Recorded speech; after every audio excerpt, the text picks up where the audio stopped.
ठीक है, ओके। तो लास्ट क्लास में हम लोगों ने ह्यूमिडिटी सीखा था, हाइग्रोमीटर। ह्यूमिडिटी को मेजर करने के लिए किस इंस्ट्रूमेंट का यूज होता है?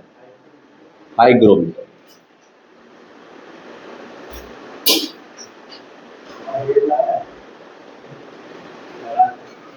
ह्यूमिडिटी को मेजर करने के लिए हाइग्रोमीटर का प्रयोग किया जाता है ना। आज हम जो सीखेंगे, लास्ट क्लास में हमने कैसे कंडेंसेशन होता है वो प्रोसेस सीखा था, ड्यू पॉइंट सीखा था, है ना। ये सारी चीजें हमने समझी थी। आज हमें जो समझना है, सीखना है, वो एक तो सीखना है कंडेंसेशन के बारे में, या टाइप्स, कंडेंसेशन और प्रेसिपिटेशन के टाइप्स को सीखना है। Condensation and another thing is precipitation. Condensation और प्रेसिपिटेशन। सबसे पहले तो फर्क दोनों में पता होना चाहिए, कंडेंसेशन और प्रेसिपिटेशन में अंतर क्या है, डिफरेंस क्या है। जो भी वाटर वेपर कंडेंस होके एटमॉस्फेयर में हैंग हो जाए उसे कहते हैं हम कंडेंसेशन। और जो वाटर वेपर, हैंग हुआ वाटर वेपर, जो कंडेंस्ड वाटर वेपर है in form of water drops and ice crystals, अगर ये नीचे गिर जाए, अगर ये फॉल हो जाए, तो उसी को हम नाम क्या दे देते हैं? प्रेसिपिटेशन। तो क्लाउड आपके हिसाब से क्या होने वाला है, प्रेसिपिटेशन या condensation? Cloud is a type of condensation. Fog आपके हिसाब से क्या है, टाइप ऑफ कंडेंसेशन या प्रेसिपिटेशन? फॉग नहीं, कंडेंसेशन है फॉग भी। फॉग, फॉग कोहरा। रेनफॉल क्या हो जाएगा, टाइप ऑफ प्रेसिपिटेशन। रेनफॉल के अलावा स्नोफॉल क्या हो जाएगा, टाइप ऑफ प्रेसिपिटेशन। इसके अलावा हमें देखने को मिलेगा, बताओ सर, मिस्ट क्या होगा? कंडेंसेशन। कंडेंसेशन का टाइप होगा मिस्ट।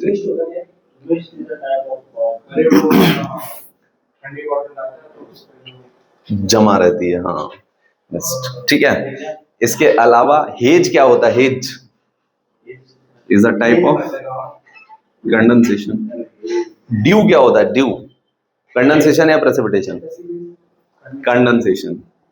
फ्रॉस्ट क्या होता है? फ्रॉस्ट और उधर भी तो एक टिक है।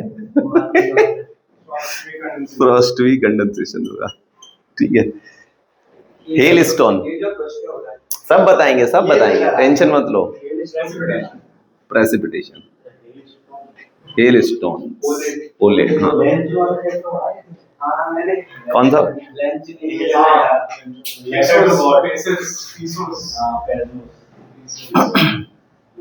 Rainfall, snowfall. Spray, spray, spray सुना है आपने? फुहार, उसी इंग्लिश में स्प्रे कहते हैं। बाल कटवाने गए हो कभी? नाई फुहार मारता है तुम्हारे चेहरे पे, वही स्प्रे होता है।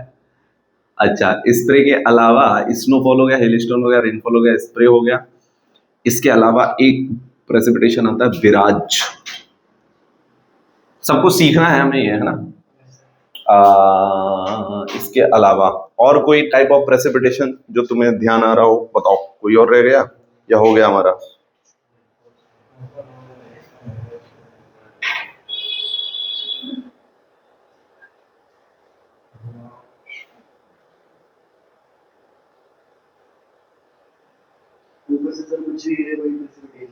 यस, ऊपर से कुछ भी गिरे। क्या ऐसा और कुछ तुमने गिरता हुआ देखा है? आग का गोला, मीटियोर शावर तो प्रेसिपिटेशन में नहीं आएगा। प्रेसिपिटेशन में वही चीज आएगी जो पानी के फॉर्म में हो, मतलब पानी in form of liquid, gas और सॉलिड, उसे ही हम प्रेसिपिटेशन में रखेंगे, है ना। ये नहीं कि शादी में फूल बरसा दिए प्रेसिपिटेशन हो गया, ठीक है। एक और प्रेसिपिटेशन का टाइप, इंपॉर्टेंट टाइप होता है स्लीट। कैसे ही फूल बरसा दो, तुम्हारा फूल बरसाने का मन कर रहा है? चलिए अब समझते हैं हम सब चीजों को एक एक करके, ठीक है। क्लाउड बनाना हमने कल बता दिया था आपको, क्लाउड तो बना दिए थे हमने। क्लाउड क्लाउड हमने समझा रखा है, आपको फिर से बताना पड़ेगा क्या? नहीं, चले आगे। अब देखिए, अगर आप रोड पे जाते हो, क्या रोड पे एयर पर है देखने को मिलती है आपको? एयर है ही, हवा तो है। इस हवा में क्या वाटर वेपर भी होता है? होता है। कम होता है, कभी ज्यादा होता है, लेकिन होता है।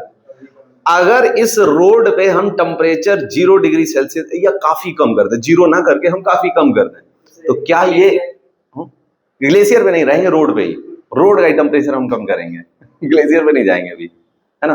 तो रोड का अगर टेम्परेचर हम कम कर दें, रोड का टेम्परेचर अगर हम कम कर दें, तो क्या सारा वाटर वेपर कंडेंस होने लगेगा?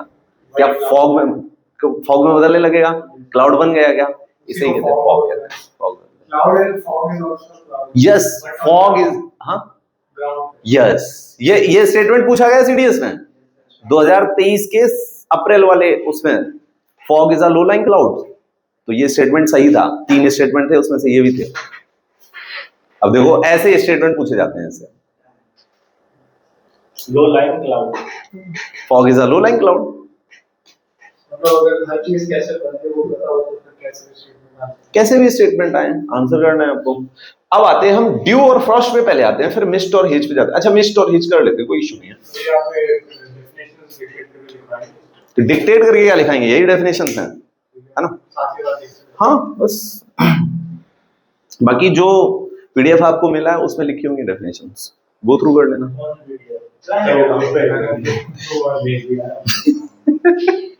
यही दिक्कत है, तभी तो हम टेलीग्राम पे भेजते हैं, फिर डायरेक्शन दे दो वहां पे है ना, क्योंकि इस पे बार बार भेजना पड़ता है। ठीक है, हेज और mist.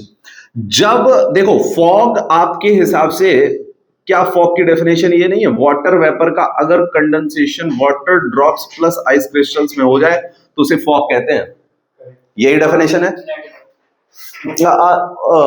Near the ground, land में नहीं, हाँ near the ground, near the earth surface. Yes, हाँ क्लाउड है, फॉग भी एक क्लाउड है।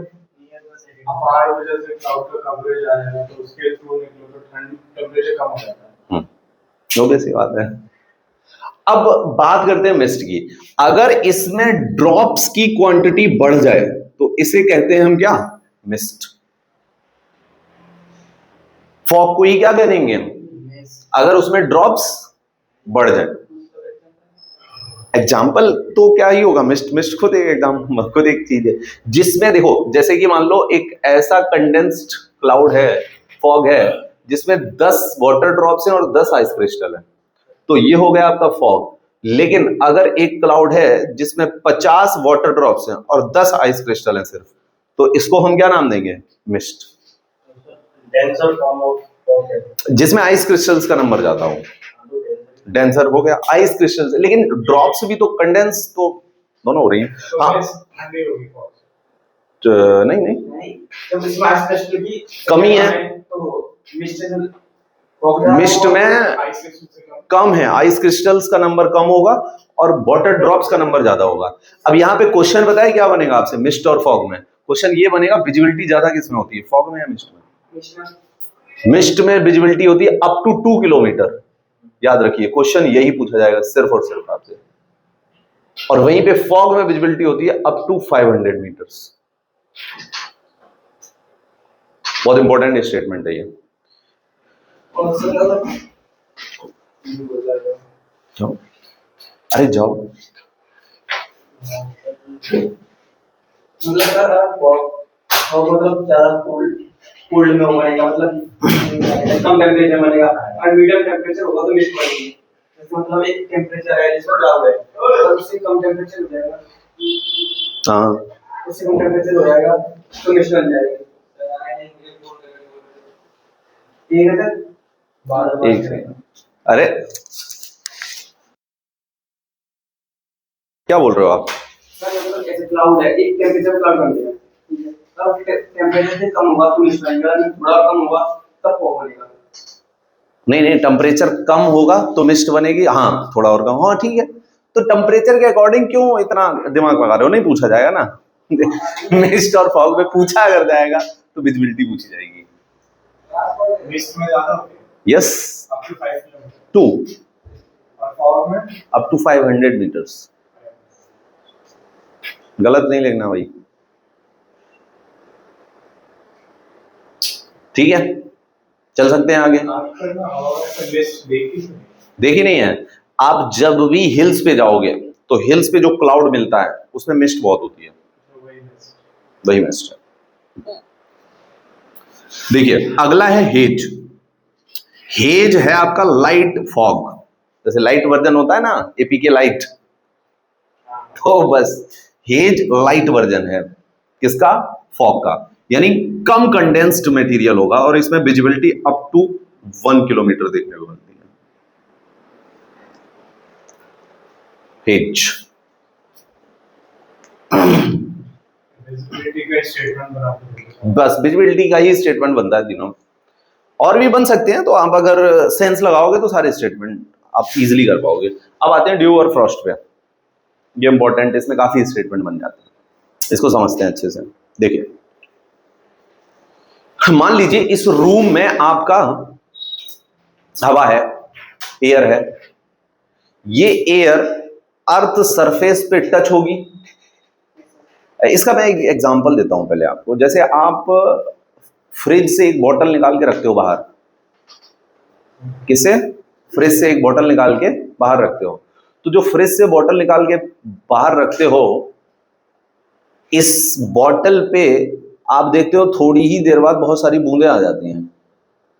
फ्रिज से बोतल निकाल के बाहर रखते हो, बूंदें नहीं आ जाती हैं उसके ऊपर, ये बूंदें कहां से आई? जो एयर सर्विस में वाटर या बैटर वेपर था वो उससे टच होके वाटर ड्रॉप में उस पे कंडेंस हो गया, है ना।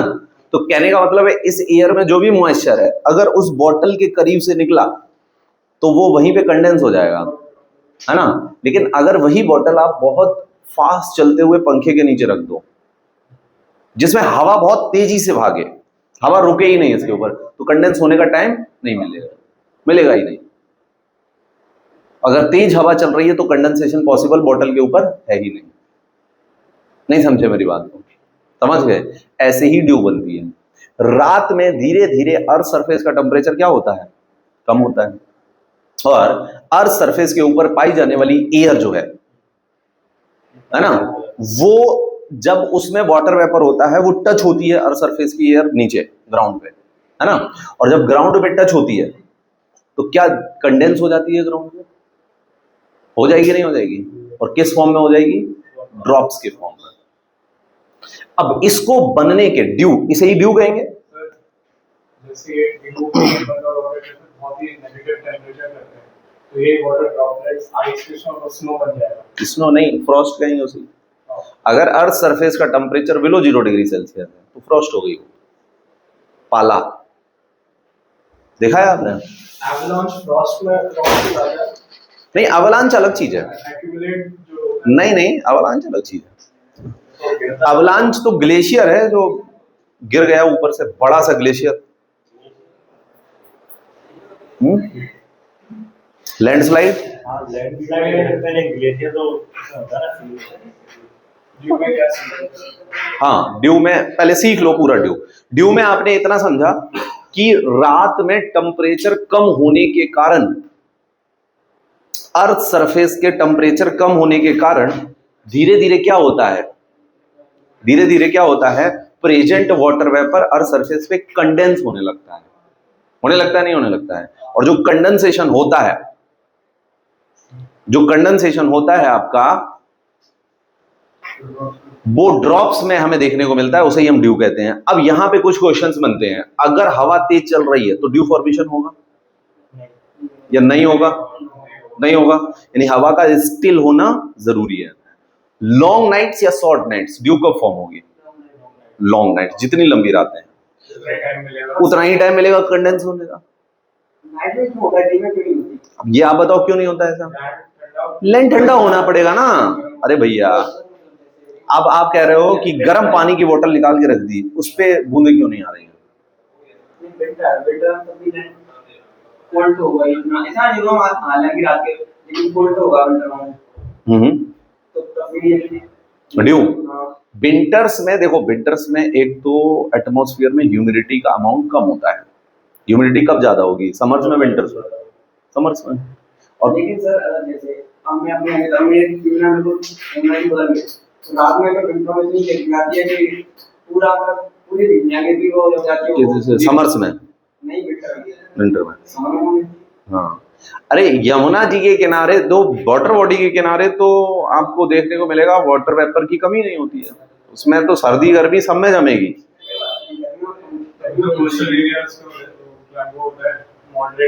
मॉडरेट रहता है, लैंड ब्रिज और सी ब्रिज जो हमने आपको बताई थी, वो इफेक्ट देखने को मिलेगा आपको। हाँ, ऐसा होता है। अब सब चीजें सीखो, फिर सोचना, सब आंसर मिल जाएंगे आपको। ऐसा कोई आंसर नहीं है जो नहीं मिलेगा। हर चीज लॉजिकल है, लॉजिक के ऊपर डिपेंड करती है। अब यहीं पे दूसरी चीज, क्लाउड कवर अगर बढ़ गया तो ड्यू फॉर्मेशन इंक्रीज होगा, डिक्रीज होगा, क्या होगा आपके साथ? कम होगा ड्यू। क्यों, ऐसा क्यों है?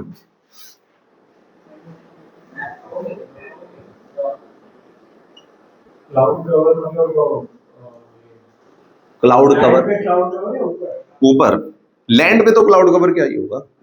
बादल, बादलों, जो बादल छाए हैं, रात में बादल छा गए, अब क्या होगा? देखिए, इंसोलेशन आती है दिन में, है ना, और दिन में इंसोलेशन एब्जॉर्ब करती है अर्थ सरफेस, सही बात है।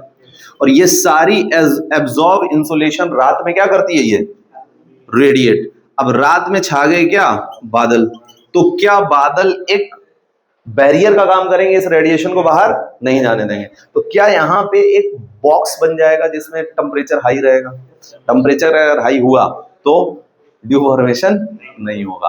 आपने देखा है जब बादल छा जाते हैं तो गर्मी हो जाती है, उमस टाइप गर्मी सी हो जाती है, देखा है कभी, महसूस किया हो? ये महसूस आप तब करोगे जब गर्मियां होंगी। बादल सर्दियों में भी ऐसा होता है, ऐसा जरूरी नहीं गर्मियों में हो। बादल अगर शाम को छा गए, जैसे आपने गर्मियों में छत पे गए हो कभी शाम को 7 बजे नंगे पैर, क्या होता है? गर्म होता है। लेकिन वही अगर सुबह 4 बजे जाओ तो वो ठंडा हो जाता है। यानी शाम को जैसे ही हीट का आना बंद होता है, वैसे ही हीट का रेडिएट होना शुरू होता है, और वो एक समय लेता है, टाइम पीरियड लेता है। आप 12 बजे जाओगे तब भी गर्मी लगेगी, 11 बजे जाओगे, 11:30 बजे जाओगे तब भी गर्मी लगेगी, 2 बजे, 3 बजे, 4 बजे ठंडा लगेगा, क्योंकि तब रेडिएट हो चुकी होगी हीट। समझ रहे हैं? और रेडिएशन के टाइम पे अगर ऊपर से क्लाउड कवर हो गया तो रेडिएशन क्या हो जाएगी? बॉक्स बन जाएगा अंदर। ह्यूमिडिटी तो होगी, लेकिन ह्यूमिडिटी कंडेंस नहीं हो सकती फिर, क्योंकि टेम्परेचर कम नहीं होगा। फॉग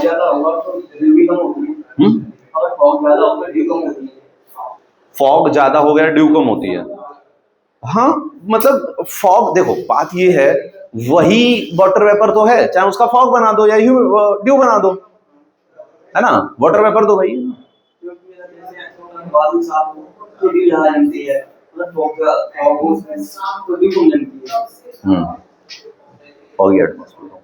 समझ में आ गया? Due, fog, Frost. फ्रॉस्ट और फॉग में क्या अंतर है? अच्छा, ड्यू बनेगी कब? बड़ा बताना, बड़ा ही दिमाग वाला क्वेश्चन हम पूछ रहे हैं। यहीं से आया है ड्यू पॉइंट वाला टेम्परेचर। हमने बताया था आपको ड्यू पॉइंट, इसी वर्ड से डिफाइन हुआ है ड्यू पॉइंट। तो एटमॉस्फेयर का टेम्परेचर ड्यू पॉइंट से कम होना चाहिए या ज्यादा होना चाहिए ड्यू फॉर्मेशन के लिए? हाँ, ये जो एटमॉस्फेयर है हमारा, ये जो एटमॉस्फेयर है हमारा, इस एटमॉस्फेयर का टेम्परेचर बिलो ड्यू पॉइंट होना चाहिए, बिलो ड्यू पॉइंट होना चाहिए या अबव ड्यू पॉइंट होना चाहिए ड्यू फॉर्मेशन के लिए? बिलो होना चाहिए। What do you think? Yes, हाँ बताओ हिमांशु, बताओ भाई। अबव होना चाहिए, हाँ अब भी होगा। चलो अभी गंगा की नहाते, गंगा में पानी बिलो होगा। हाँ बताओ, अब क्या था, तुक्का था। हाँ क्या भी देखते, कैसे वैसे मतलब नहीं, बताओ सही से, तुमने जो आंसर दिया उसका एक्सप्लेनेशन दो। नहीं पता तो कैसे आंसर, तो कौन सी बार पढ़ रहे हो अभी? हाँ जरा ड्यू पॉइंट दूसरे को कह रहा था। वो तो बताया प्रेशर ग्रेडियंट और ह्यूमिडिटी, वो तो बताया मोलर में ये नहीं पता, उससे क्या करना। दिमाग लगाओ हर चीज में। हाँ वेपर ड्यू पॉइंट है। और जैसे से ऊपर जाते हो ह्यूमिडिटी कैपेसिटी डिक्रीज होती है। टेम्परेचर अगर बढ़ाया हमने तो कैपेसिटी बढ़ेगी। Due point is what? Temperature बढ़ाएंगे तो कैपेसिटी बढ़ेगी। Due point is what? Saturation point. Temperature. अच्छा ये मत सोचना सैचुरेशन तो एक पॉइंट है, लेकिन कौन सा पॉइंट है, कहां पे सैचुरेशन आती है, वो टेम्परेचर जहां पे सैचुरेशन आती है वो ड्यू पॉइंट है। यानी ड्यू पॉइंट इज व्हाट, ये अपने आप में क्या है, ये टेम्परेचर है। हाँ अब बताओ, ये तो हमने बताया था आपको, temperature dew point temperature point है, ये मत समझना और कुछ है ये कहानी। हाँ सर और ड्यू पॉइंट से कम होगी तभी तो हाई वो वाटर वेपर्स हैं वो वाटर टू में कन्वर्ट होंगे। मतलब ड्यू पॉइंट पे क्या होता है, ह्यूमिडिटी और टेंपरेचर इक्वल हो जाता है, पर उससे कम होगा तब ह्यूमिडिटी कम होगी तभी जाके वो वाटर ड्रॉप में कन्वर्ट होगा तभी वो जमेगा। ये उससे पहले तो वो एयर में ऐसा वाटर वेपर घूमेगा। हाँ तुम्हारा लगभग सही है। अब देखो सिंपल सी बात है, जहां पे present water vapour is equal to humidity capacity हो गया, ठीक है ना, और ये कौन सा टेम्परेचर होता है, इसे ही इस टेम्परेचर को क्या कहते हैं, ड्यू पॉइंट। तो याद रखिएगा ड्यू पॉइंट खुद में एक टेम्परेचर जैसी चीज है, टेम्परेचर है जैसी चीज, क्या है ही टेम्परेचर ही है ना। अब present water vapour equal to क्या हो गया इस पे, ह्यूमिडिटी कैपेसिटी, ठीक है।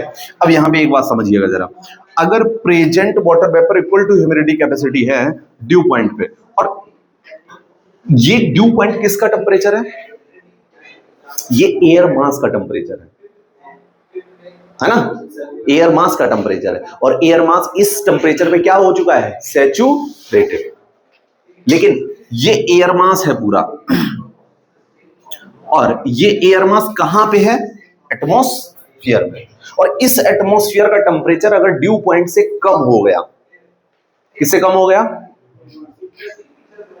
इस एटमॉस्फेयर का टेम्परेचर एयर मास के ड्यू पॉइंट के टेम्परेचर से कम हो गया। मान लेते हैं इस एयर मास का ड्यू पॉइंट है 20 डिग्री सेल्सियस, और इस एटमॉस्फेयर का टेम्परेचर है मान लेते हैं 15 डिग्री सेल्सियस, तो क्या कम हुआ, इससे कम हुआ, तो क्या ह्यूमिडिटी कैपेसिटी इसकी बढ़ेगी या घटेगी इस एयर मास की, क्योंकि धीरे धीरे ये वाला एटमॉस्फेयर का टेम्परेचर इसमें ट्रांसफर होगा और इसका टेम्परेचर भी नीचे जाएगा, जाएगा नहीं जाएगा, कम होगी। अगर ह्यूमिडिटी कैपेसिटी कम होगी तो प्रेजेंट वाटर वेपर जितना अधिक होगा ह्यूमिडिटी कैपेसिटी से, वो ड्यू में बदलता जाएगा। समझ आया, या एक बार और बताएं हम, देखो एक बार और ट्राई कर लेते हैं, कोई दिक्कत नहीं है। समझ आया ये, एक बार और मैं बताता हूं, देखिए मान लेते हैं प्रेजेंट वाटर वेपर है 200 ग्राम, ठीक है, और ह्यूमिडिटी कैपेसिटी, इस एयर मास की ह्यूमिडिटी कैपेसिटी भी मान लेते हैं 200 ग्राम है, ठीक है, दोनों 200 ग्राम है। जिस टेम्परेचर पे ह्यूमिडिटी कैपेसिटी 200 ग्राम हुई है वो है 20 डिग्री सेल्सियस, तो क्या ये टेम्परेचर ड्यू पॉइंट हो गया इस एयर मास के लिए। इतनी बात क्लियर है, कोई डाउट नहीं है, समझ गए ना।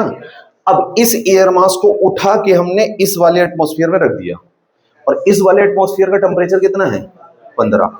क्या इस एयर मास का टेम्परेचर 20 से धीरे धीरे नीचे आएगा, इस एयर मास का टेम्परेचर ड्यू पॉइंट, इस एयर मास का ड्यू पॉइंट कितना था, 20, लेकिन अब क्या ये घटने लगेगा, इसका टेम्परेचर ड्यू पॉइंट से नीचे आने लगेगा, है ना, आने लगेगा, तो क्या ह्यूमिडिटी कैपेसिटी भी घटने लगेगी, घटने लगेगी। तो जितना वाटर वेपर ये होल्ड कर रहा है क्या उतना कर पाएगा, फिर क्या कंडेंसेशन होने लगेगा एक्स्ट्रा वाटर वेपर का।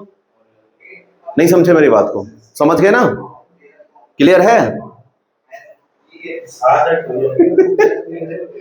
अब मुंह मत बनाना, हम 2 बार बताए हैं, ठीक है।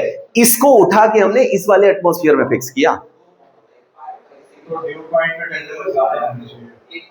क्यों, नहीं ड्यू पॉइंट ज्यादा होना चाहिए, अरे या कहो एटमॉस्फेयर का टेम्परेचर ड्यू पॉइंट से कम हो, या कहो ड्यू पॉइंट ज्यादा हो एटमॉस्फेयर का टेम्परेचर, तो ड्यू फॉर्म होगी। समझ गए बात को, नहीं समझ गए।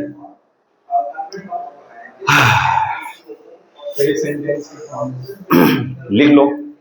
अच्छा, ये अर्थ सरफेस पे ज्यादा डिपेंड करेगा, याद रखना हमेशा, अर्थ सरफेस पे। अच्छा, एक ये बात हमने वहां एक्सप्लेन नहीं की थी, क्योंकि हम जानते थे जब तुमने ड्यू पॉइंट में इतना झगड़ा किया हमारे साथ आधे घंटे स्किप कर दिया, हम समझ जाते हैं। लेकिन यहां पे तो सब कुछ डिस्कस होगा, चाहे चेहरा बने चाहे कुछ हो। चलो नेक्स्ट, हाँ लिखो, इसका पॉइंट लिख लो, लिखो। हाँ पहली लाइन में क्या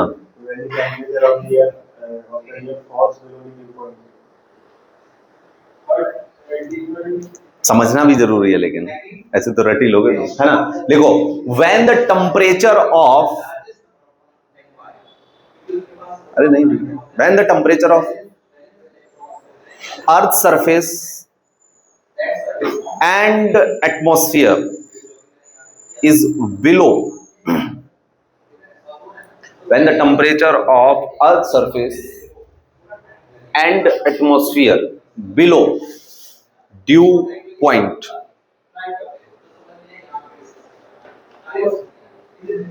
then it is favorable condition for the formation of, then it is favorable condition for the formation of dew, for the formation of dew, for the formation of dew,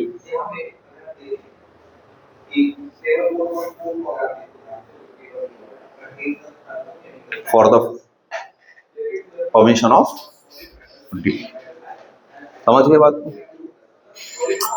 है ना, clear हो गया। अब अच्छा, अगर surface का temperature 0 degree Celsius से कम हो गया तो क्या बन जाएगा फिर? फ्रॉस्ट बन जाएगी। जो ड्यू है वो फ्रॉस्ट में चेंज हो जाएगी, इसको पाला कहते हैं। जो अगर फसल पे, क्रॉप पे ऊपर लग जाए फसल पे, तो फसल खराब हो जाती है ना।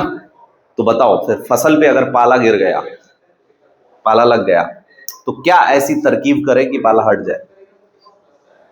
क्या ऐसा जुगाड़ है हमारे पास? हमें फ्रॉस्ट, क्रॉप के लीव्स पे फ्रॉस्ट जम गया है, अब हमें कौन सी ऐसी जो है आइडिया यूज करना है जिससे फ्रॉस्ट खत्म हो जाए? क्योंकि फोटोसिंथेसिस नहीं होगा। अब उसके ऊपर अगर आइस जमा हो गई है लीव के ऊपर, तो क्या क्रॉप बेकार होने लगेगी?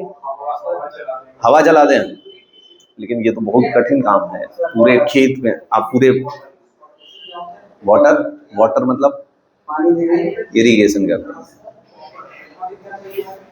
सबसे इजी। इरिगेशन गर्म पानी से क्यों करना है? अर्थ सरफेस से पानी निकालोगे, उसका टेम्परेचर कॉमन रहता है, हमेशा मेंटेन रहता है, भाप खुद ही निकलती है, और जो भाप निकलेगी वो सारी फ्रॉस्ट को क्या कर देगी? मेल्ट कर देगी। समझ गए? इतनी भी कॉमन नहीं ये चीजें, याद रखो। पानी दे दिया तो मान लीजिए जैसे आग में या कोई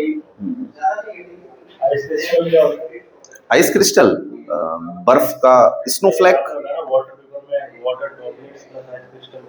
हाँ, वाटर वेपर चेंज हो जाता है वाटर ड्रॉप और आइस क्रिस्टल्स में, उसी को कंडेंसेशन, आइस क्रिस्टल, जिसे आप क्लाउड कहते हो, बढ़ती जाएगी। पीछे वाली क्लास जरूर देख लेना, क्योंकि वो इसका बेसिक्स है, वो नहीं देखोगे तो कैसे काम चलेगा। तुमको ड्यू पता है? ड्यू ये वाला पॉइंट क्यों नहीं समझ में आया, इसे उठा के एयर वहां से यहाँ रखेंगे, क्योंकि वो या तो ध्यान से नहीं या देखा नहीं, क्योंकि वहीं पे तो सारी कहानी है। सही बात है।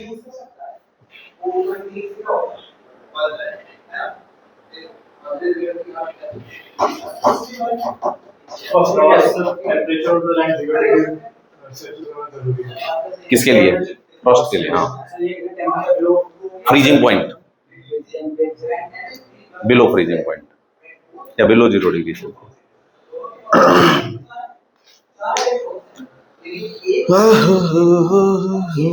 चले आगे भाई, हो गया।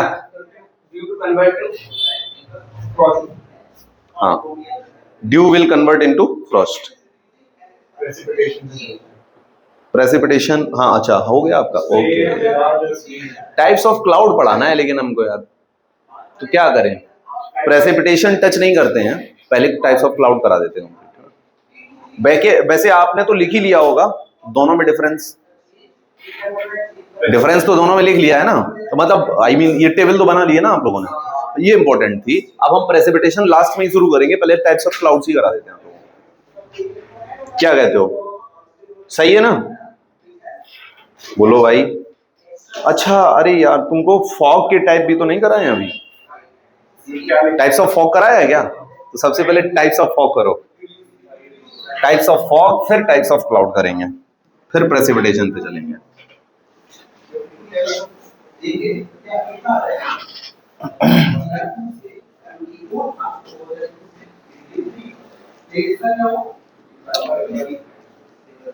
तुम लोगों को एकदम हम मास्टर बना देंगे क्लाइमेटोलॉजी में। क्लाइमेटोलॉजी की हर चीज उंगलियों पे होगी तुम्हारे। जो भी पढ़ा रहे हैं उंगलियों पे है ना।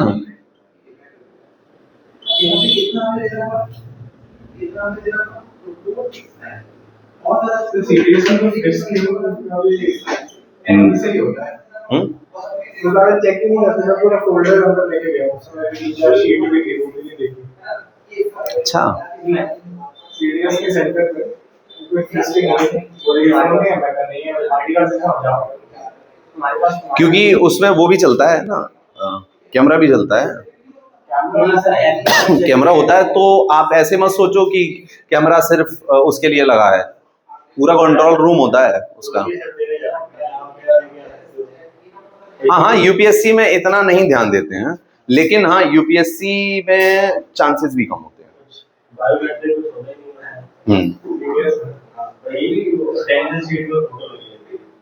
हाँ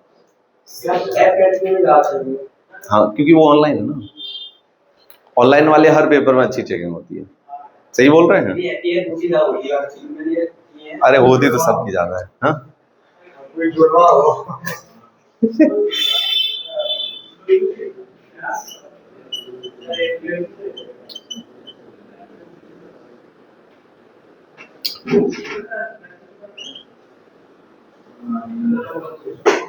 ऐसी करके कोई हेडिंग हमने आज नहीं लिखा है आज तक कहीं। नहीं, अब टाइम भैया हम करेंगे क्या, आप हमसे तीसरे ही दिन कहने लगोगे कि हुआ नहीं, ये नहीं हुआ है। यहाँ तो हम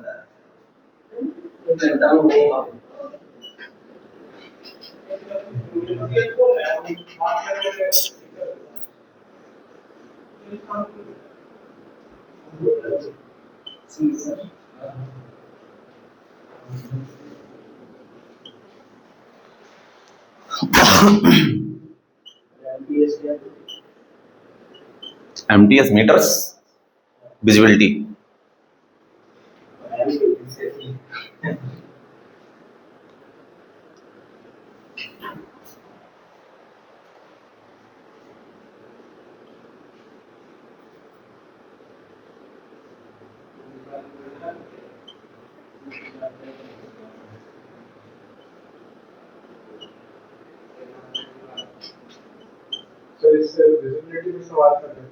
हाँ कर सकते हैं।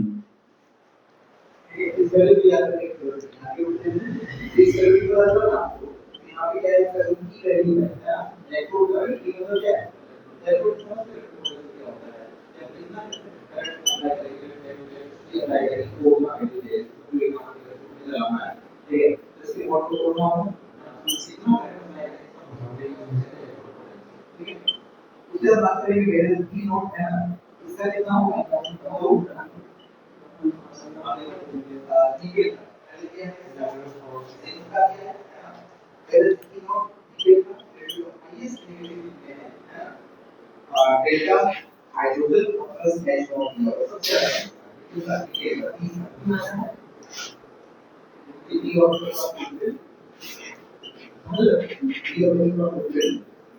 बात करते हैं ट्रेंड सीधा एंड बी का और एंड प्लस में क्या है ये वाला जो कौन है ये ट्रेंड के साथ एंड टू है ये वाला एंड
चले तो आगे, on the basis of formation हमने सीखा अभी, on the basis of visibility.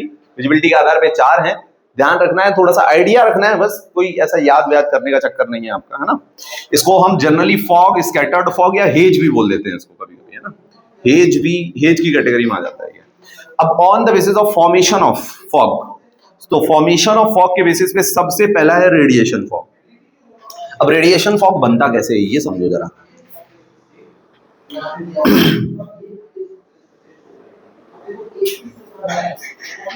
हाँ चलो ये पूछेंगे हम, ये लिखेंगे नहीं स्टेटमेंट। अच्छा, क्या रात में अर्थ में जो हीट एनर्जी बाहर निकलती है, क्या उसे रेडिएशन बोलेंगे? बोलेंगे नहीं बोलेंगे? और अगर ये हीट एनर्जी निकली, ठीक है, और यहां पे प्रेजेंट एयर में प्रेजेंट वाटर वेपर, ठीक है, रेडिएट होती रही, और इस प्रेजेंट वाटर वेपर का जो टेम्परेचर है रेडिएशन की वजह से, रेडिएशन तो निकल ही रही है, ऊपर जा ही रही है, क्या present water vapour near the earth surface, और वाटर वेपर किस में प्रेजेंट होगा? एयर में, यानी नियर द अर्थ सरफेस की एयर का टेम्परेचर ड्यू पॉइंट से कम हो जाए due to radiation of heat. तो क्या ड्यू पॉइंट से कम हुआ तो प्रेजेंट वाटर वेपर में फॉग बन जाएगा? हाँ, ये कॉन्सेप्ट ऐसे है ना, इनको अगर छोड़ दिया कहीं से भी तो दोबारा से सीखना पड़ेगा उसको। हमने बोला रात के समय सुनो तो मेरी बात ध्यान से सुनो, दिल से दिल के तार मिलाओ। रात के समय अगर अर्थ सरफेस की हीट निकलेगी तो यहां प्रेजेंट एयर की भी हीट रेडिएट होगी, वो भी जाएगी। एयर का टेम्परेचर धीरे धीरे क्या होगा? ठंडा। लेकिन इसमें वाटर वेपर का प्रेजेंस कहीं एयर भगा थोड़ी ना देगी, वो तो उसके पास ही रहेगा। तो क्या उसकी ह्यूमिडिटी कैपेसिटी घटती रहेगी क्योंकि टेम्परेचर घट रहा है रेडिएशन के थ्रू? क्या एक ऐसा भी पॉइंट आएगा जिसमें ड्यू पॉइंट से नीचे टेम्परेचर चला जाएगा? अगर चला गया तो बनने वाला फॉग क्या कहलाएगा? रेडिएशन।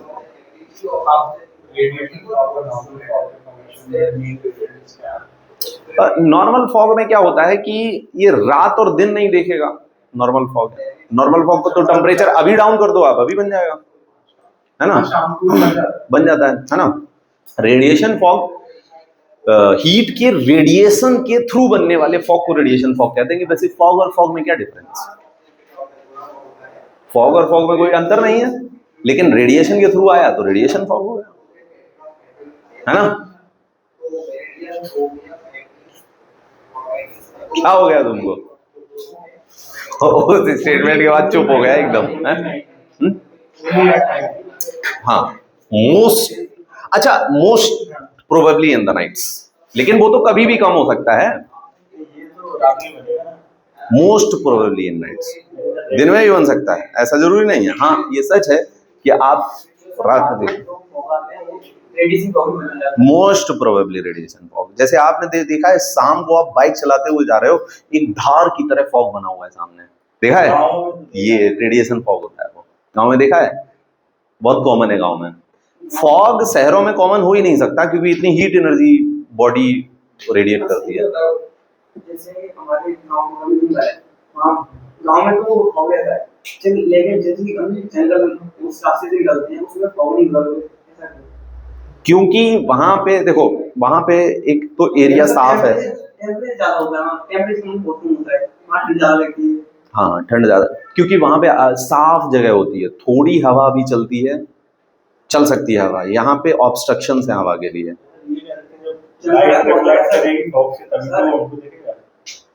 नहीं ऐसा फॉग तो क्रिस्टल के फॉर्म में है ना, वो तो हमारी विजिबिलिटी को वैसे ही कम कर रहा है। दिखेगा तो तभी ना, और धुआं भी है, जब उसमें लाइट पड़ेगी तभी तो हम देख सकते हैं। कैमरा ऑन कर दो, अगर उससे जला दो धुआं, हाँ नहीं दिखेगा, लेकिन दिखने से क्या मतलब है? तो क्या तुम कहना चाहते हो जो खेत खलियान होते हैं उनमें रोशनी नहीं होती है? मूनलाइट भी तो पड़ती है, तभी तो। रात की बात कर रहे हो तुम? नहीं, कभी भी। हाँ, वो इसलिए क्योंकि वहां पे वहां मूवमेंट ऑफ एयर ज्यादा होता है। अगर यहाँ फॉग बन गया, मान लो बाहर आप तूफान चला दो उसके सामने, है ना? तूफान समझे? फैन चला दो, क्या सारा भाग जाएगा, उड़ जाएगा? क्योंकि उसमें इतनी वो होती नहीं है। क्लाउड के सामने आपने फैन चला दिया, वो भी भाग जाएगा। नहीं समझे हमारी बात को? क्लियर हुआ नहीं हुआ? रेडिएशन फॉग समझ आ गया? कोई डाउट है इसमें? नहीं है। अब एक बात आपको बतानी है, रेडिएशन फॉग अर्थ सरफेस पे ज्यादा बनेगा या वाटर सरफेस पे? लैंड सरफेस पे या वाटर सरफेस? ज्यादा कहाँ होगा रेडिएशन फॉग? हाँ, का अमाउंट ज्यादा कहाँ मिलेगा? लैंड पे ज्यादा मिलेगा। लैंड पे ज्यादा मिलेगा। क्यों लैंड पे क्यों ज्यादा? रेडिएशन होती है ना, तो वाटर पे नहीं होगी? रात में लैंड में होता है। वाटर में रेडिएशन धीमे धीमे होगा, लैंड सरफेस पे रेडिएशन जल्दी होगा। यस, ड्रास्टिकली चेंज होगा, ज्यादा होगा। समझ रहे हैं? वही बात है जो आपने कही, वही इन लोगों ने कही, आपने उसको कहने का तरीका अलग था बस, है ना? समझे बात को? क्या रेडिएशन फॉग समझ में आ गया? नहीं आया? आ गया। चल चलते हैं आगे। रेडिएशन फॉग के बाद आप सेकंड हेडिंग डालेंगे एडवेक्शन फॉग। इसके से अगर बादल मूवमेंट तो नहीं बनेगा ना तो हाँ, फॉग तो बादल होंगे तो नहीं बनेगा। आप हीट बढ़ाओगे तो फॉग नहीं बनेगा, हीट घटानी ही पड़ेगी। और कितनी घटानी पड़ेगी हीट? ड्यू पॉइंट से कम। बारिश कराने के लिए ह्यूमिडिटी होनी चाहिए ह्यूमिडिटी कैपेसिटी से ज्यादा, है ना? समझे बात को, नहीं समझे? और ये सब बनाने के लिए ड्यू पॉइंट से कम होना चाहिए टेम्परेचर। ज्यादा होगा तो एयर वाटर वेपर को होल्ड ही नहीं कर पाएगा, प्रेसिपिटेशन प्रेसिपिटेशन हो हो जाएगा। जाएगा। है ना, क्रांतिकारी चीजें ये एकदम।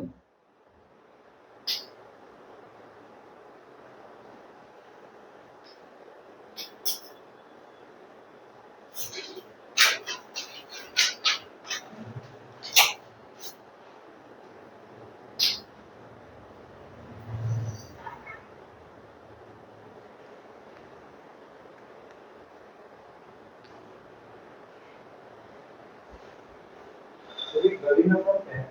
7। चलें आगे, चल सकते हैं एडवेक्शन फॉग की तरफ।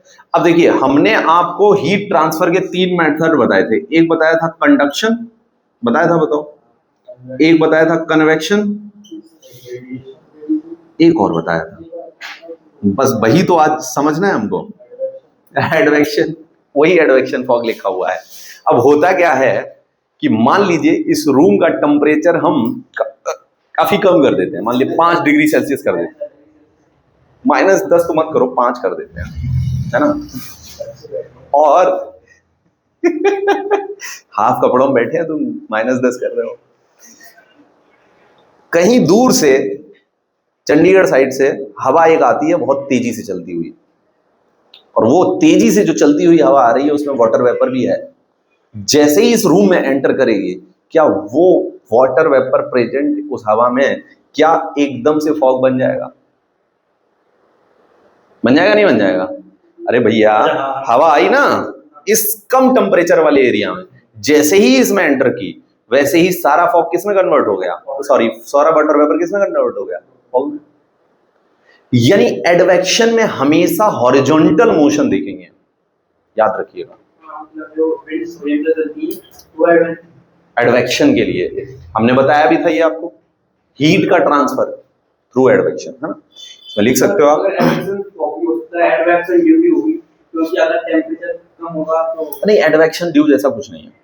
एक चीज अगर एडवेक्शन फॉग बन रहा है, टेंपरेचर कम होगा तो वाटर ड्रॉप में कन्वर्ट हो जाएगी, ड्यू बन जाएगी, लेकिन उसे हम एडवेक्शन ड्यू बोलेंगे ही नहीं, क्योंकि एडवेक्शन सिर्फ फॉग ही होता है, ड्यू वो होती नहीं है। एडवेक्शन रेडिएशन ड्यू नहीं होती है, ड्यू ड्यू है। ड्यू का मतलब ड्यू। हाँ, चलिए लिखिए इसमें, it is formed by horizontal motion of.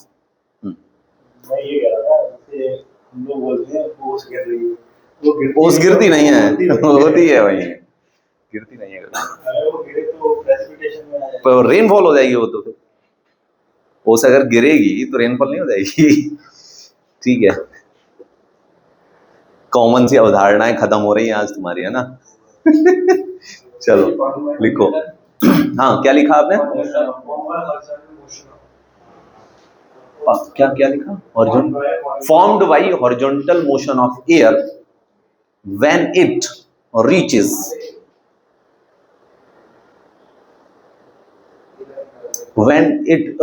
the place where temperature is less than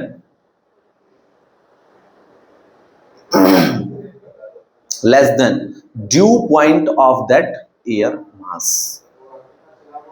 Dew point of that air mass. क्या ये सही लिखाया है हमने? मतलब तुम लोगों के समझ में आया, हमने तो सही लिखाया है।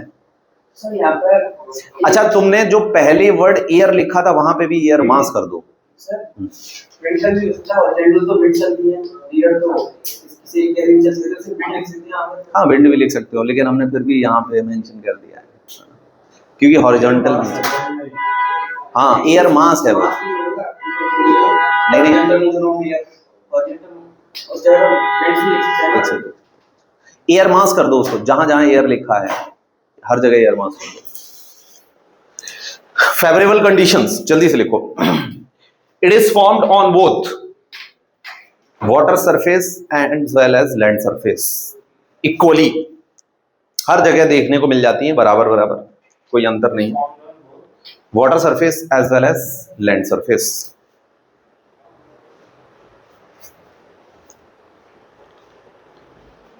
अच्छा, लैंड सरफेस पे कब ये देखने को मिलेगी? जब गर्म हवा ह्यूमिडिटी से युक्त होनी चाहिए और वो ऐसी जगह पहुंच जाए जहां का टेम्परेचर जिस लैंड का कम होगा। सही बात है। तो छोटा सा पॉइंट लिखा दें हम या नहीं लिखाएं? लिखा दें, लिख लो। Advection fog formed on land surface when formed on land surface when warm air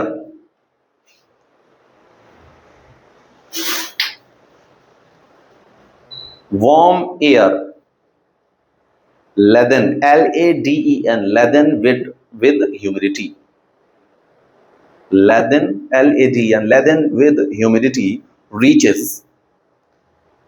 Laden मत पढ़ना इसको, laden, ठीक है, with humidity reaches land surface having low temperature, land surface having low temperature।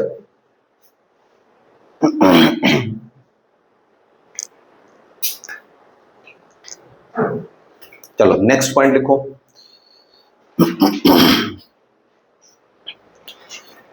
It is formed on water surface when it is formed on water surface when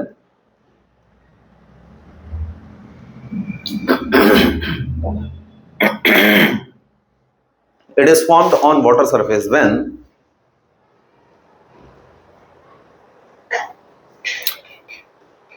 warm ocean current meets cold ocean current, warm ocean current meets cold ocean current।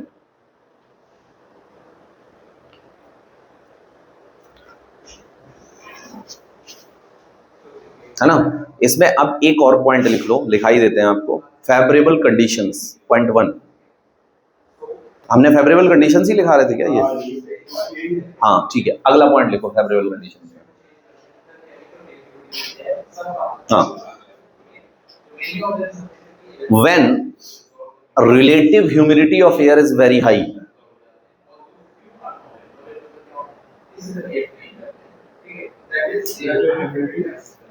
of air is very high,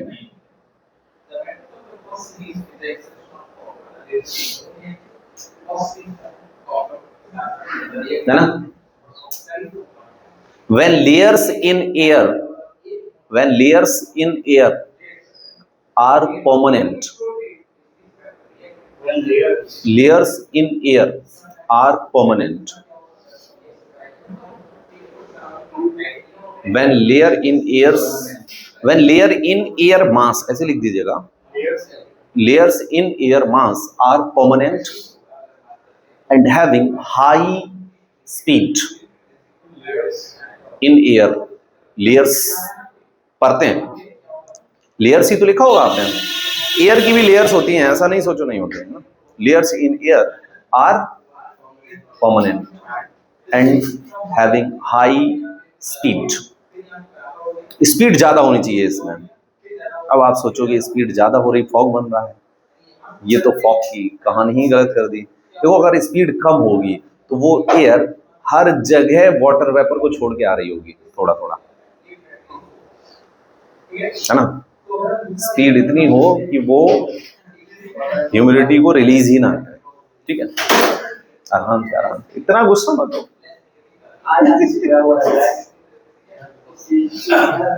next point बस इतना ही लिख लो, बहुत है, इसमें ऐसे ही प्रश्न पूछा जाएगा।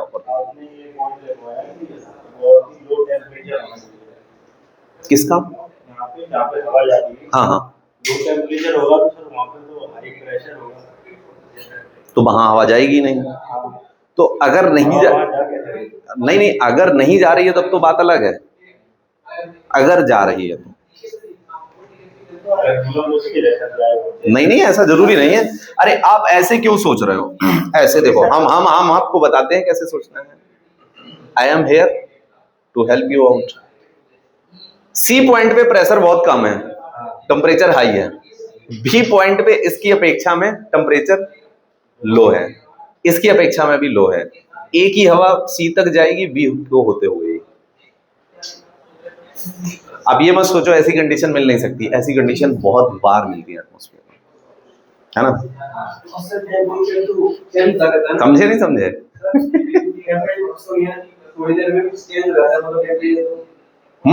अरे वो तो देखो, बहुत सारी कंडीशंस बन सकती हैं, आप ऐसा मत सोचो बिल्कुल भी, है ना? हाई प्रेशर से तो हवा चलती है, हाई प्रेशर से जो आती है ना, हाँ, जो हवा आ रही है क्या मतलब उसी की डायरेक्शन में चली, ऐसा नहीं हो सकता? किसकी डायरेक्शन में? जो जैसी हवा आ रही है, और जो हाई प्रेशर से ऐसे अपन नॉर्दर्न हेमिस्फीयर में आ रहा है, जो हवा ही होगी तो उधर उड़ सकती है, ऐसा नहीं हो सकता? किधर किधर? हम समझे, समझे। आशीष तुरंत डाल लेता है अपने औजार, खत्म। अब नहीं, बाद में देखते हैं। चलो तीसरा भी लिख लो, करेंगे इस पे बात, टेंशन नहीं लो। Frontal fog.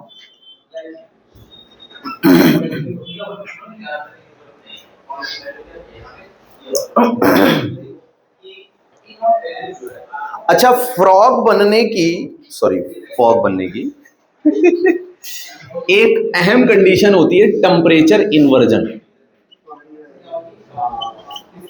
है ना? सुना है नाम? इनवर्स माने क्या होता है? उल्टा। यानी टेम्परेचर कैसा हो जाए? उल्टा। जो आ रहा है उससे जहां पे जा रहा है टेम्परेचर क्या होना चाहिए? Just opposite. हमने ऐसा नहीं बोला, हमने कहा उल्टा हो।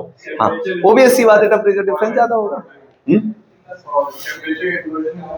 इंपॉर्टेंट, बिना टेम्परेचर इन्वर्जन के फॉग बन ही नहीं सकता, पॉसिबल ही नहीं। यानी जो हवा आ रही है, अगर टेम्परेचर उतना ही है कहीं पे, तो कंडेंसेशन होना पॉसिबल है क्या? नहीं, बिल्कुल नहीं।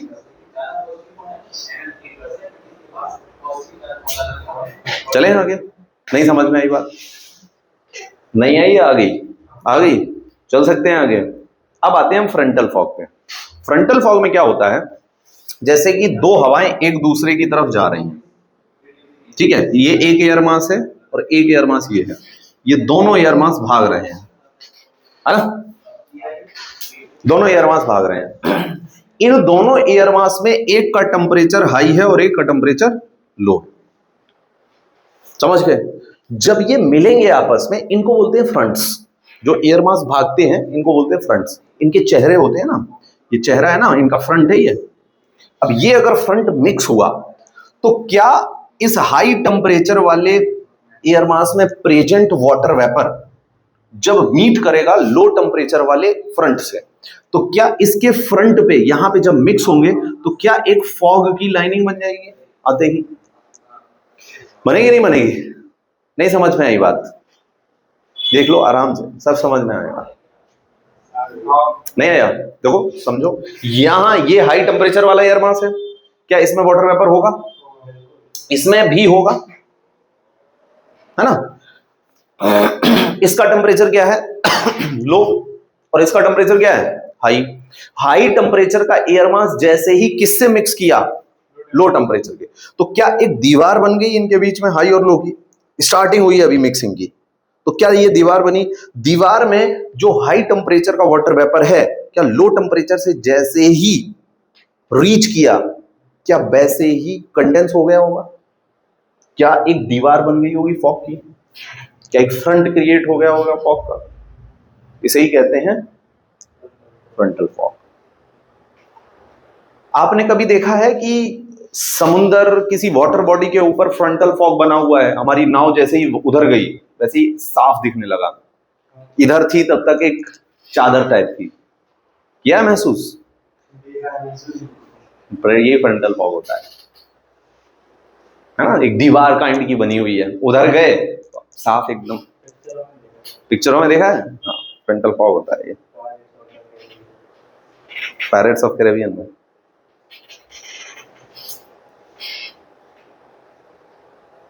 ये सब चीजें गांव में वो विजिबल होती हैं, आराम से दिखती हैं। गाँव के लोग सोचते नहीं ये क्यों होता है, तो देखते रहते ये हो रहा है कि हमें क्या फर्क पड़ता है।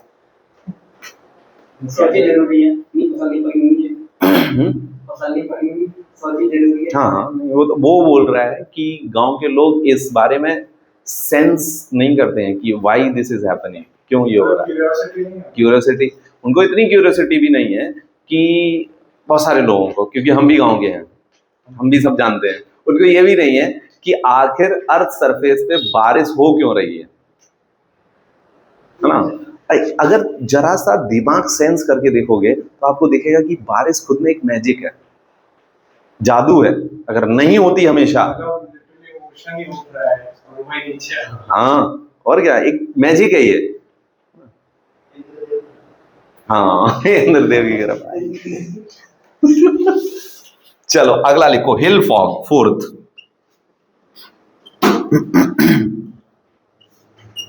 इसी को बोलते हैं अप स्लोप फॉग। इसका एक और नाम है यार, हिल फॉग या अप स्लोप फॉग।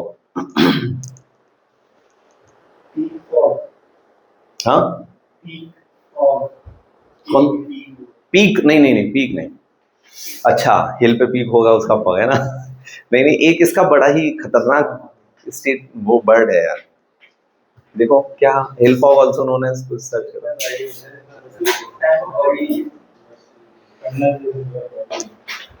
ओह गॉड,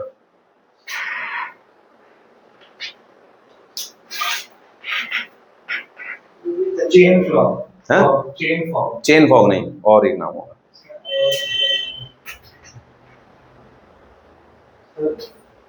जो यूनिवर्स वगैरह है तो वो उतना इम्पोर्टेंट नहीं है। यूनिवर्स, हाँ पढ़ेंगे, यूनिवर्स भी पढ़ेंगे हम लोग। कैसा है? जो फॉग हाँ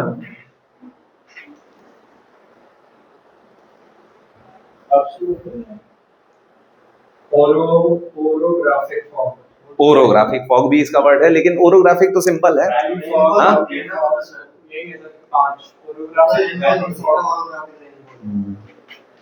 ओरो तो वर्ड चलो हिल से समझ में आ रहा है। अरे यार इसका एक बहुत ही तंगड़ा नाम था यार, ये आ रहा है, हमारी पीडीएफ जो हमने दी है उसमें लिखा है उसका नाम, कैटावेटिक फॉग भी बोल सकते हैं, नीचे से ऊपर आ रहा है, ये तुम दिमाग लगाए हो। ओरोग्राफिक फॉग भी बोल सकते हैं। देखो अब ये वर्ड अगर हम यूज नहीं कर रहे हैं तो इसका मतलब ये नहीं है आप सेंस नहीं लगाओगे इसमें, सिंपल सी बात है। ओरोग्राफिक रेनफॉल आपको हिल पे चढ़ते ही हुए, तो ओरोग्राफिक रेनफॉल किया था हमने, तो hill fog, up slope fog, orographic. हाँ चेने फॉग, वही तो मुझे याद ही नहीं आ रहा था। चेने है ना, चेन CHAIN थोड़ी ना है, देखो क्या है, चेने फॉग।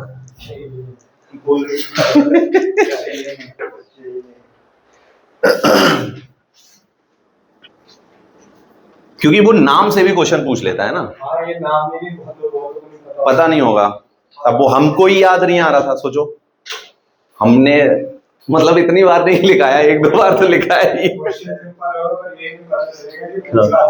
हाँ, क्या पहली बार देखा है?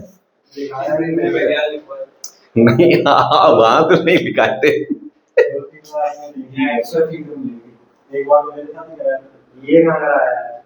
चेने फॉग, टाइप्स ऑफ फॉगी बहुत कम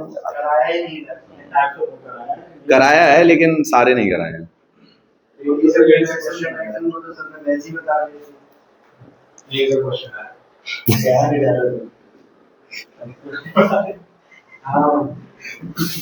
नहीं देखो, जितना समय दोगे खाने को पकने का, उतना ही सुंदर और स्वादिष्ट पकेगा वो, ठीक है।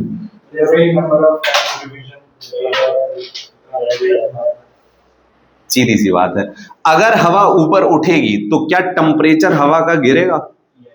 गिरेगा तो फॉग बनेगा। फॉग बनेगा तो वही हो गया अप स्लोप हिल या चेने फॉग। हेड जो होती है वो गर्म होती है। हाँ, तो डे में तो ये कहानी हो नहीं पाएगी, शाम को शाम को होगी ये कहानी। सबसे ज्यादा शाम को हिल पे सबसे ज्यादा फॉग शाम को मिलेगा। कभी दोपहर में हाँ मिलता है, वो एटमॉस्फेरिक कंडीशंस। अभी तो 10 लोग ये देख के पागल बनते हैं। हम्म। और कहते हैं कि कोई हाँ क्या कह रहे हो? कभी कभी कोई भी एक्टिविटी करती है तो दोपहर से पहले कर लो, फिर ठंडा हो जाता है इसी की वजह से। नहीं बारिश होने लगती है। हाँ बारिश हो, फॉग अगर ज्यादा बन गया तो कंडेंस हो जाएगा, हाइग्रोस्कोपिक न्यूक्लियाई मिल गया, बारिश हो जाएगी। बारिश होने का भी कारण यही है, हिल पे अप स्लोप जब जाता है तो। अब अच्छा, एनाबैटिक विंड होगी, एनाबैटिक होगा, कैटाबैटिक नहीं होगा। कैटाबैटिक तो स्लोप डाउन होता है, अप स्लोप। चलिए अच्छा, एक और सुनिए ध्यान से, इधर सुनो, ध्यान से सुनो। स्मोक और स्मोक तो नहीं बताया हमने आपको शायद, है ना, उसमें कंडेंसेशन। उसमें आ जाता है। हाँ मतलब बताना तो पड़ेगा ही ना। हाँ पॉल्यूशन प्लस पॉल्यूशन, हाँ हाँ, इंडस्ट्रियल एरिया से निकलने वाली जो भी ऐश डस्ट वगैरह वगैरह है वो स्मोक में आती है। और स्मोक में क्या आ जाता है, जो आपकी स्मोक होती है किसमें मिक्स हो जाए, फॉग में, तो ये आपकी जो है बहुत सारी डिसीजेस का कारण बनती है। इंडस्ट्रियल एरिया हो गया, वहां पे ये हमें अगर कहीं पे वॉल्केनिक एरप्शन हुआ है तो ये स्मोक काफी देखने को मिलती है। ये आपका नेगेटिव इंपैक्ट होता है हमारे एटमॉस्फेयर पे।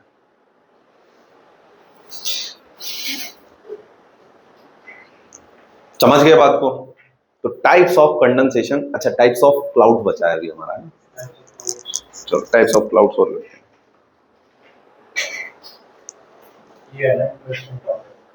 ये इंटरेस्टिंग नहीं था? कैसी बात कर रहे हो? ठीक ठाक था। क्लाउड आपने बहुत बार सुन रखा है ना, इसलिए इंटरेस्टिंग है। ये कभी पढ़ाई ऐसे हुई नहीं, इसकी फॉर्म टाइप्स। चले आगे। अच्छा, आपको रिवीजन कराना है इसका फॉग का, या फिर चलते हैं हम आगे? कर लोगे ना? तो ऐसे कर लेते हैं जैसे क्लास स्टार्ट होती है उससे 5 मिनट, उससे पहले 5 मिनट की रिवीजन होना है। ठीक है ठीक है, ओके, ठीक ठीक। क्लाउड्स, पहले तो सबसे पहली बात यह है कि क्लाउड्स होते क्या हैं? Clouds, what are clouds? Clouds are fog, ठीक है, लेकिन क्लाउड्स आर फॉग डेफिनेशन में नहीं लिखोगे।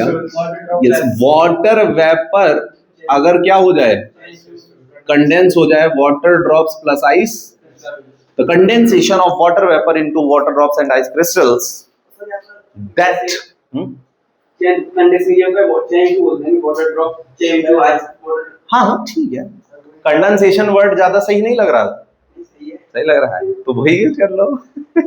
दिमाग से निकल जाए। निकालना ही नहीं, क्यों निकालोगे? बिल्कुल आएंगे। उसके नाम तो बाल है। अच्छा, ये तो था उस क्लास में ना, नहीं थे आप? कौन सी क्लास में?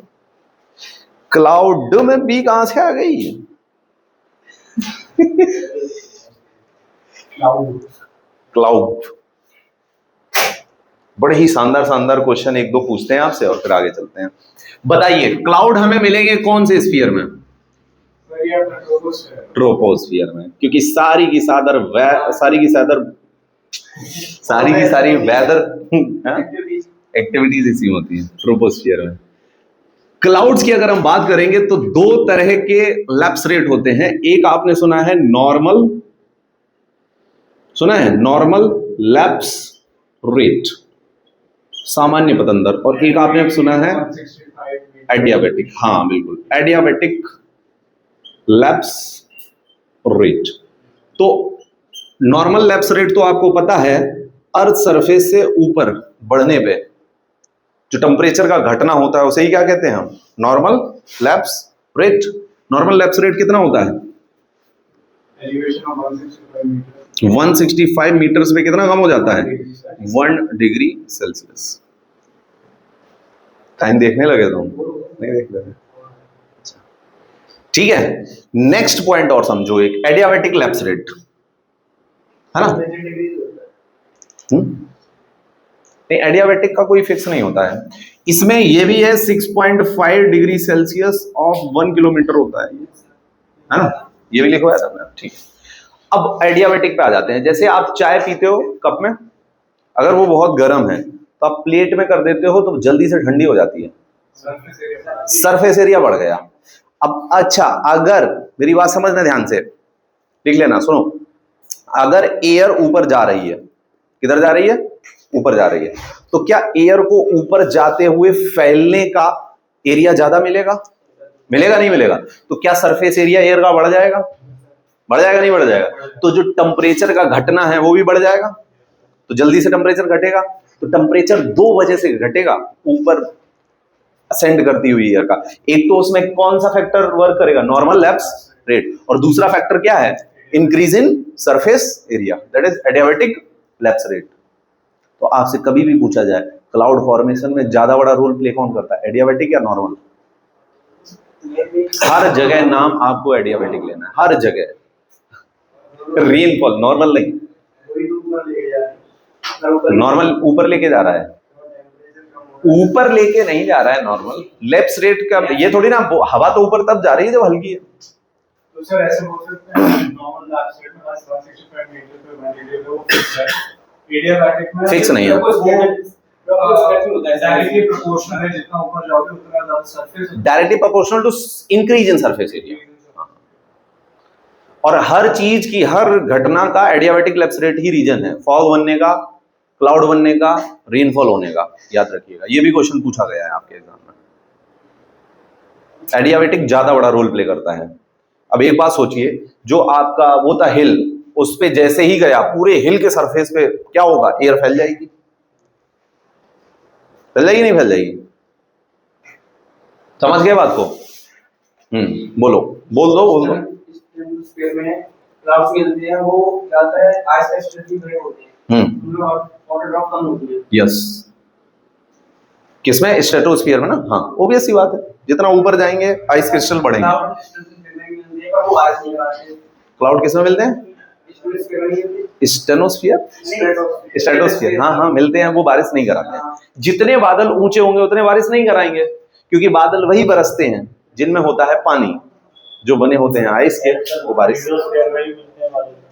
बादल तो मेसोस्फीयर में भी मिलते हैं, लेकिन वो बारिश के लिए 0% रिस्पॉन्सिबल है, नेगेटिव इम्पैक्ट। जो बादल हाईएस्ट है वो तो बारिश कराएगा ही नहीं। आपसे नॉर्मली सुना होगा ऊंचे बादल बारिश नहीं कराते हैं, घर में यूज करो। डस्ट पार्टिकल तो दूसरी चीज है, वो पानी की बूंदे ही नहीं है उनके पास, उनके पास आइस क्रिस्टल है। बादलों को होगा क्या?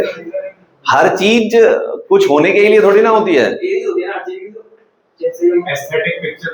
हाँ, एस्थेटिक पिक्चर क्या? ये फूल जो खिलते हैं इनका क्या होगा? ये देखने के लिए खिलते हैं। बादल जो सफेद बने हैं वो देखने के लिए। फूल ज्यादा जलाते हैं। समझ गए बात को? चल सकते हैं आगे। तो क्लाउड का क्लासिफिकेशन सबसे पहले ल्यूक हॉवर्ड ने किया था 1802 में। 1802 में ल्यूक हॉवर्ड एक ब्रिटेन के व्यक्ति, यानी इंग्लैंड के व्यक्ति हुआ करते हैं, ब्रिटिश व्यक्ति हैं, इन्होंने क्लाउड का क्लासिफिकेशन आपका किया।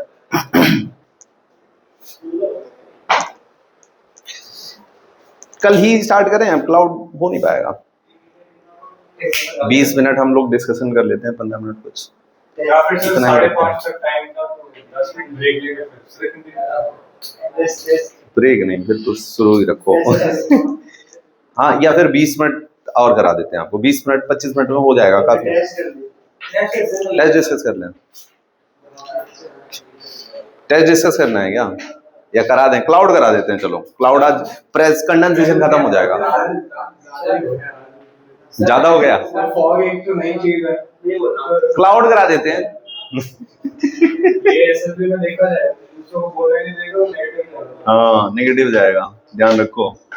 सबसे अच्छी तरीका होता है कि जब सामने वाला स्टेटमेंट कंप्लीट कर ले तब आप अपना स्टेटमेंट रखो, है ना। हाँ, ये फॉर जैसे मैट्रिक्स वगैरह तो उसको थोड़ा रजिस्टर होने में भी थोड़ा टाइम वर्क लगेगा। हाँ, ओटीसी अब इसमें मैं क्या आपने जो 6.5 साल दिया उसमें से कंटिन्यू करा माइंड भी एक्टिव रहेगा। माइंड रेस्ट कराओगे या क्लाउड खत्म ही करा दें? मैम को भी लिमिट होती है। ठीक है, तो रोक देते हैं, 5-10 मिनट रोक देते हैं।